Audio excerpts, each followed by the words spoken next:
Yep, toxics in, toxics out. A lot of the toxics leave the factories in products, but even more leave as byproducts or pollution. And it's a lot of pollution. In the US, our industry admits to releasing over 4 billion pounds of toxic chemicals a year. And it's probably a lot more because that's only what they admit. So that's another limit, because yuck, who wants to look at and smell 4 billion pounds of toxic chemicals a year? So what do? Move the dirty factories overseas, pollute someone else's land. But surprise, a lot of that pollution is coming right back at us, carried by wind currents. So what happens after all these natural resources are turned into products? Well, it moves here for distribution. Now, distribution means selling all the toxic contaminated junk as quickly as possible. The goal here is to keep the prices down, keep the people buying, and keep the inventory moving. How do they keep the prices down? Well, they don't pay the store workers very much, and they skimp on health insurance every time they can. It's all about externalizing the costs. What that means is that the real costs of making stuff aren't captured in the price. In other words, we aren't paying for the stuff we buy. I was thinking about this the other day. I was walking to work and I wanted to listen to the news, so I popped into a Radio Shack to buy a radio. I found this cute little green radio for $4.99. I was standing there in line to buy this thing, and I was thinking, how could $4.99 possibly capture the cost of making this radio and getting it into my hands? The metal was probably mined in South Africa. The petroleum was probably drilled in Iraq. The plastics were probably produced in China. And maybe the whole thing was assembled by some 15-year-old in a maquiladora in Mexico. $4.99 wouldn't even pay the rent for the shelf space it occupied until I came along, let alone part of the staff guy's salary who helped me pick it out, or the multiple ocean cruises and truck rides pieces of this radio went on. That's how I realized I didn't pay for the radio. So who did pay? Well, these people paid with the loss of their natural resource space. These people paid with the loss of their clean air, with increasing asthma and cancer rates. Kids in the Congo paid with their future. 30% of the kids in the Congo now have dropped out of school to mine coltan, a metal we need for our cheap and disposable electronics. These people even paid by having to cover their own health insurance. All along this system, people pitched in so I could get this radio for $4.99. And none of these contributions are recorded in any accounts book. That's what I mean by the company owners externalized the true costs of production. And that brings us to the golden arrow of consumption. This is the heart of the system, the engine that drives it. It is so important that protecting this arrow has become the top priority for both of these guys. That's why after 9/11, when our country was in shock and President Bush could have suggested any number of appropriate things, to grieve, to pray, to hope. No, he said to shop, to shop. We have become a nation of consumers. Our primary identity has become that of being consumers, not mothers, teachers, farmers, but consumers. The primary way that our value is measured and demonstrated is by how much we contribute to this arrow, how much we consume. And do we? We shop and shop and shop, keep the materials flowing, and flow they do. Guess what percentage of total materials flow through this system is still in product or use 6 months after their date of sale in North America? 50%? 20? No, 1%. 1.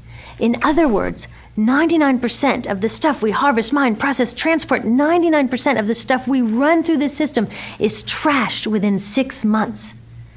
Now, how can we run a planet with that level of materials throughput? It wasn't always like this. The average U.S. person now consumes twice as much as they did 50 years ago. Ask your grandma. In her day, stewardship and resourcefulness and thrift were valued.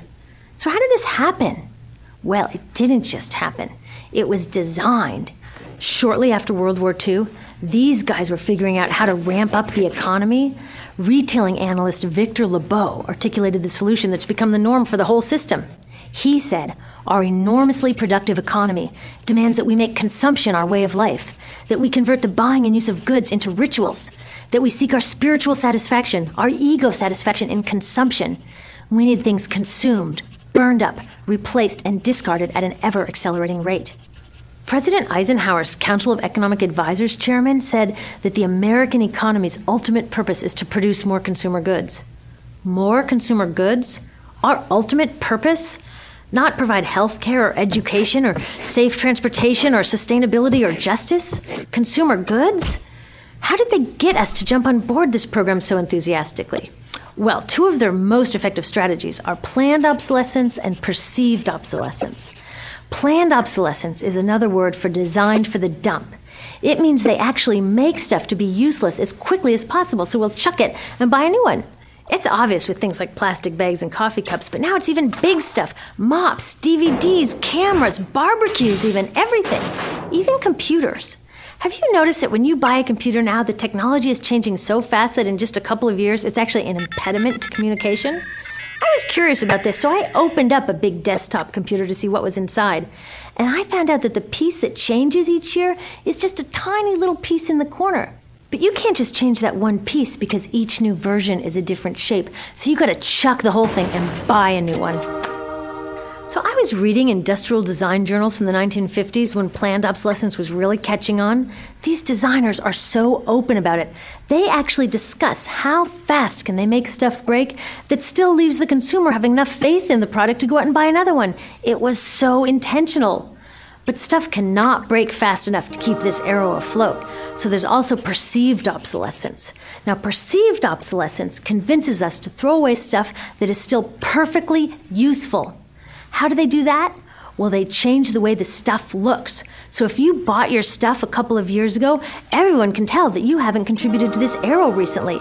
And since the way we demonstrate our value is contributing to this arrow, it can be embarrassing. Like, I've had the same fat white computer monitor on my desk for 5 years. My coworker just got a new computer. She has a flat, shiny, sleek monitor. It matches her computer, it matches her phone, even her pen stand. She looks like she's driving in Spaceship Central, and I look like I've got a washing machine on my desk. Fashion is another prime example of this. Have you ever wondered why women's shoe heels go from fat one year to skinny the next to fat to skinny? It's not because there's some debate about which heel structure is the most healthy for women's feet. It's because wearing fat heels in a skinny heel year shows everybody that you haven't contributed to that arrow as recently, so you're not as valuable as that person in skinny heels next to you, or more likely in some ad. It's to keep us buying new shoes. Advertisements and media in general plays a big role in this. Each of us in the U.S. is targeted with over 3,000 advertisements a day. We see more advertisements in 1 year than people 50 years ago saw in a lifetime. And if you think about it, what's the point of an ad except to make us unhappy with what we have? So 3,000 times a day, we're told our hair is wrong, our skin is wrong, our clothes are wrong, our furniture is wrong, our car is wrong. We are wrong, but it can all be made right if we just go shopping. Media also helps by hiding all of this and all of this. So the only part of the materials economy we see is the shopping. The extraction, production, and disposal all happens outside of our field of vision. So in the US, we have more stuff than ever before, but polls show that our national happiness is actually declining.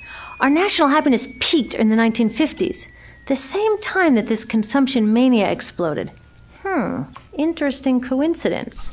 I think I know why. We have more stuff, but we have less time for the things that really make us happy. Friends, family, leisure time.